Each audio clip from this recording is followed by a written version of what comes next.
Women's premier league ನ season 4ರಲ್ಲಿ RCB champion ಆಗಿ ಹೊರಹೊಮ್ಮಿದೆ. ಈ ಮೂಲಕ ವುಮೆನ್ಸ್ ಪ್ರೀಮಿಯರ್ ಲೀಗ್ ನಲ್ಲಿ ಎರಡನೇ ಬಾರಿಗೆ ಆರ್ಸಿಬಿ ಚಾಂಪಿಯನ್ ಆದಂತಹ ಸಾಧನೆಯನ್ನು ಮಾಡಿದೆ. ಹಾಗಾದ್ರೆ ಆರ್ಸಿಬಿ ಮತ್ತು ಡೆಲ್ಲಿ ಕ್ಯಾಪಿಟಲ್ಸ್ ತಂಡಗಳ ನಡುವೆ ನಡೆದಂತಹ ವುಮೆನ್ಸ್ ಪ್ರೀಮಿಯರ್ ಲೀಗ್ ನ ಸೀಸನ್ 4ರ ಫೈನಲ್ ಪಂದ್ಯ ಹೇಗಿತ್ತು? ವುಮೆನ್ಸ್ ಪ್ರೀಮಿಯರ್ ಲೀಗ್ ನ ಸೀಸನ್ 4ರ ಫೈನಲ್ ನ ಕಡೆಯ 2 ಓವರ್ ನಲ್ಲಿ ಕೂಡಿದಂತಹ ರಣರೋಚಕ ಅಂಶಗಳೇನು ಎಂಬುದರ ಕಂಪ್ಲೀಟ್ ಡೀಟೇಲ್ಸ್ ಅನ್ನ ಈ ವಿಡಿಯೋದಲ್ಲಿ ನಾವು ನಿಮ್ಮ ಜೊತೆ ಶೇರ್ ಮಾಡಲಿದ್ದೇವೆ. ಈ ಸುದ್ದಿಯ ಡೀಟೇಲ್ಸ್ ಅನ್ನ ಕೊಡುವುದಕ್ಕಿಂತ ಮುಂಚೆ ನೀವು ಆರ್ಸಿಬಿ ತಂಡದ ಅಭಿಮಾನಿಗಳಾಗಿದ್ದಲ್ಲಿ ಈ ವಿಡಿಯೋಕ್ಕೊಂದು ಲೈಕ್ ಮಾಡಿ. ಹಾಗೆಯೇ ಮುಂಬರುವ ಐಪಿಎಲ್ ನಲ್ಲಿ ಮತ್ತೆ ಆರ್ಸಿಬಿ ಚಾಂಪಿಯನ್ ಆಗಿ ಹೊರಹೊಮ್ಮುತ್ತದೆ ಅಂತ ನಿಮಗೆ ಅನಿಸುತ್ತದೆಯೋ ಅಥವಾ ಇಲ್ಲವೇ ಎಂಬ ನಿಮ್ಮ ಅನಿಸಿಕೆಯನ್ನ ತಪ್ಪದೇ ಕಮೆಂಟ್ ಬಾಕ್ಸ್ ಅಲ್ಲಿ ತಿಳಿಸಿ. ಕೂಡ ವಡೋದರದಲ್ಲಿ ಆರ್ಸಿಬಿ ಮತ್ತು ಡೆಲ್ಲಿ ಕ್ಯಾಪಿಟಲ್ಸ್ ತಂಡಗಳ ನಡುವೆ ನಡೆದಂತಹ ವುಮೆನ್ಸ್ ಪ್ರೀಮಿಯರ್ ಲೀಗ್ ನ ಸೀಸನ್ 4ರ ಫೈನಲ್ ಪಂದ್ಯದಲ್ಲಿ ಟಾಸ್ ಅನ್ನು ಗೆದ್ದಂತಹ ಆರ್ಸಿಬಿ ಮೊದಲು ಫೀಲ್ಡಿಂಗ್ ಅನ್ನು ಆಯ್ಕೆ ಮಾಡಿಕೊಂಡಿತ್ತು. ಇನ್ನು ಟಾಸ್ ಸೋತು ಮೊದಲು ಬ್ಯಾಟಿಂಗ್ ಇಳಿದಂತಹ ಡೆಲ್ಲಿ ಕ್ಯಾಪಿಟಲ್ಸ್ ತಂಡ ಫೈನಲ್ ಪಂದ್ಯದಲ್ಲಿ ಒಂದು ಭರ್ಜರಿ ಆದಂತಹ ಬ್ಯಾಟಿಂಗ್ ಪ್ರದರ್ಶನವನ್ನು ತೋರಿತು. ಫೈನಲ್ ಪಂದ್ಯದಲ್ಲಿ ನಾಯಕಿ ಜೆಮಿಮಾ ರೋಡ್ರಿಗೇಸ್ 37 ಎಸೆತದಲ್ಲಿ 57 ರನ್ ಅನ್ನು ಹೊಡೆದರೆ ಲೌರಾ ಉಫ್ರಾಟ್ 25 ಎಸೆತದಲ್ಲಿ 44 ರನ್ ಅನ್ನು ಹೊಡೆದರು.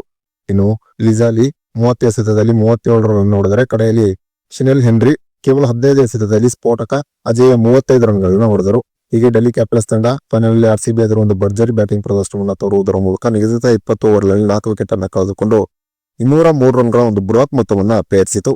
ಇನ್ನು ಗೆಲುವಿಗಾಗಿ 204 ರನ್ಗಳ ಒಂದು ಬೃಹತ್ ಗುರಿಯನ್ನು ಪಡೆದಂತಹ ಆರ್ಸಿಬಿ ಆರಂಭದಲ್ಲಿಯೇ ಗ್ರೇಸ್ ಹ್ಯಾರಿಸ್ ಅವರ ವಿಕೆಟ್ ಅನ್ನು ಕಳೆದುಕೊಂಡಿತು. ಗ್ರೇಸ್ ಹ್ಯಾರಿಸ್ ಕೇವಲ 9 ರನ್ಗೆ ಔಟ್ ಆಗಿ ಹೊರನಡೆದರು. ಈ ಹಂತದಲ್ಲಿ ಜೊತೆಯಾದಂತಹ ಸ್ಮೃತಿ ಮಂದಾನ ಮತ್ತು ಜಾರ್ಜಿಯಾ ವಾಲ್ ಆರ್ಸಿಬಿ ತಂಡದ ಪರವಾಗಿ ಒಂದು ಭರ್ಜರಿ ಆದಂತಹ ಬ್ಯಾಟಿಂಗ್ ಪ್ರದರ್ಶನವನ್ನು ತೋರಿದರು. ಇವರಿಬ್ಬರು ಎರಡನೇ ವಿಕೆಟ್ಗೆ ದಾಖಲೆಯ 165 ರನ್ಗಳ ಒಂದು ಭರ್ಜರಿ ಜೊತೆ ಆಟವನ್ನು ಆಡಿದರು. ಜಾರ್ಜಿಯಾ ವಾಲ್ ಕೇವಲ 54 ಎಸೆತದಲ್ಲಿ 79 ರನ್ ಅನ್ನು ಹೊಡೆದರು.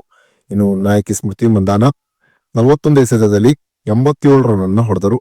ಒಂದು ಹಂತದಲ್ಲಿ ಆರ್ಸಿಬಿ ಸುಲಭವಾಗಿ ಫೈನಲ್ ಪಂದ್ಯದಲ್ಲಿ ಜಯವನ್ನ ಸಾಧಿಸುತ್ತದೆ ಎಂಬ ನಿರೀಕ್ಷೆಯಲ್ಲಿ ಆರ್ಸಿಬಿ ಅಭಿಮಾನಿಗಳಿದ್ದರು. ಆದರೆ ಜಾರ್ಜಿಯಾ ವಾಲ್ ಔಟ್ ಆದ ನಂತರ ಬ್ಯಾಟಿಂಗ್ಗೆ ಬಂದಂತಹ ರಿಚಾ ಘೋಷ್ ಕೂಡ ಕೇವಲ 6 ರನ್ ಅನ್ನು ಹೊಡೆದು ಔಟ್ ಆಗಿ ಹೊರನಡೆದರು.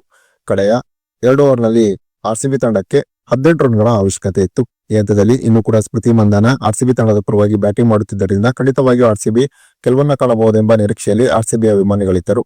ಇನ್ನು ಶಿನೆಲ್ ಹೆನ್ರಿ ಬೌಲಿಂಗ್ ಮಾಡಿದಂತ 19ನೇ ಓವರ್ನ ಮೊದಲ ಎಸೆತ ಡಾಟ್ ಆಯಿತು. ಇನ್ನು 2ನೇ ಎಸೆತದಲ್ಲಿ ನದೀಮ್ ದಿ ಕ್ಲಾರ್ಕ್ 4 ರನ್ ಹೊಡೆದರು. ಇನ್ನು 3ನೇ ಎಸೆತದಲ್ಲಿ ನದೀಮ್ ದಿ ಕ್ಲಾರ್ಕ್ 1 ರನ್ ಅನ್ನು ಹೊಡೆದರು.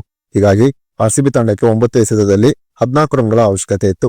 ಇನ್ನು ಶಿನೆಲ್ ಹೆನ್ರಿ ಮಾಡಿದಂತ 19ನೇ ಓವರ್ನ 4ನೇ ಎಸೆತದಲ್ಲಿ ಉತ್ತಮವಾಗಿ ಆಡುತ್ತಿದ್ದಂತ ನಾಯಕಿ ಸ್ಮೃತಿ ಮಂದಾನ ಶಿನೆಲ್ ಹೆನ್ರಿ ಬೌಲಿಂಗ್ ನಲ್ಲಿ ಬೋಲ್ಡ್ ಆಗಿ ಹೊರನಡೆದರು. ಈ ಹಂತದಲ್ಲಿ ಆರ್ಸಿಬಿ ಅಭಿಮಾನಿಗಳು ಸ್ವಲ್ಪ ಮಟ್ಟಿಗೆ ಆತಂಕಕ್ಕೆ ಒಳಗಾಗಿದ್ದಂತೂ ಸತ್ಯ ಅಂತಾನೆ ಹೇಳಬಹುದಾಗಿದೆ. ಇನ್ನು ಶಿನೆಲ್ ಹೆನ್ರಿ ಬೌಲಿಂಗ್ ಮಾಡಿದಂತ 19ನೇ ಓವರ್ನ 5ನೇ ಎಸೆತದಲ್ಲಿ ರಾಧಾ ಯಾದವ್ ಒಂದು ದೊಡ್ಡ ಹೊಡೆತಕ್ಕೆ ಕೈ ಹಾಕಿ ಡೆಲ್ಲಿ ಕ್ಯಾಪಿಟಲ್ಸ್ ತಂಡಕ್ಕೆ ಕ್ಯಾಚ್ ಅನ್ನು ನೀಡಿದರು. ಆದರೆ ಡೆಲ್ಲಿ ಕ್ಯಾಪಿಟಲ್ಸ್ ತಂಡ ಈ ಹಂತದಲ್ಲಿ ರಾಧಾ ಯಾದವ್ ನೀಡಿದಂತ ಕ್ಯಾಚ್ ಅನ್ನ ಹಿಡಿಯಲು ವಿಫಲವಾಯಿತು. ಹೀಗಾಗಿ ಆ ಬಾಲ್ ನಲ್ಲಿ ಆರ್ಸಿಬಿ 2 ರನ್ ಅನ್ನ ಕರೆಯಿತು. ಇನ್ನು ಕಡೆಯ ಎಸೆತದಲ್ಲಿ ಆರ್ಸಿಬಿ 1 ರನ್ ಅನ್ನ ಪಡೆಯಿತು. ಹೀಗಾಗಿ ಕಡೆಯ ಓವರ್ ನಲ್ಲಿ ಆರ್ಸಿಬಿ ತಂಡಕ್ಕೆ ಗೆಲ್ಲಲು 10 ರನ್ಗಳ ಅವಶ್ಯಕತೆ ಇತ್ತು. ಇನ್ನು 20ನೇ ಓವರ್ನ ಮೊದಲ ಎಸೆತದಲ್ಲಿ ಆರ್ಸಿಬಿ 1 ರನ್ ಅನ್ನು ಹೊಡೆಯಿತು. ಇನ್ನು 3ನೇ ಮತ್ತು 4ನೇ ಎಸೆತದಲ್ಲಿ ರಾಧಾ ಯಾದವ್ ಶ್ರೀಚರಣಿ ಬೌಲಿಂಗ್ ನಲ್ಲಿ ಸತತ 4 ರನ್ ಹೊಡೆಯುವುದರ ಮೂಲಕ ಆರ್ಸಿಬಿ ತಂಡಕ್ಕೆ ಸೀಸನ್ 4ರ ಫೈನಲ್ ಅಲ್ಲಿ ಒಂದು ರಣರೋಚಕವಾದಂತಹ ಜಯವನ್ನ ತಂದು ಕೊಟ್ಟರು ಅಂತಾನೆ ಹೇಳಬಹುದಾಗಿದೆ. ಈಗ ಒಟ್ಟಾರೆಯಾಗಿ ಆರ್ಸಿಬಿ ಸೀಸನ್ 4ರಲ್ಲಿ ಒಂದು ಭರ್ಜರಿ ಆದಂತಹ ಪ್ರದರ್ಶನವನ್ನು ತೋರುವುದರ ಮೂಲಕ ಇದೀಗ ವುಮೆನ್ಸ್ ಪ್ರೀಮಿಯರ್ ಲೀಗ್ ನಲ್ಲಿ ಚಾಂಪಿಯನ್ ಆಗಿ ಹೊರಹೊಮ್ಮಿದೆ. ಆರ್ಸಿಬಿ ಐಪಿಎಲ್ ಮತ್ತು ವುಮೆನ್ಸ್ ಪ್ರೀಮಿಯರ್ ಲೀಗ್ ನಲ್ಲಿ ಸದ್ಯ ಟ್ರೋಫಿಯನ್ನ ಎತ್ತಿ ಹಿಡಿದು ಇತಿಹಾಸವನ್ನ ನಿರ್ಮಿಸಿದೆ ಅಂತಾನೆ ಹೇಳಬಹುದಾಗಿದೆ.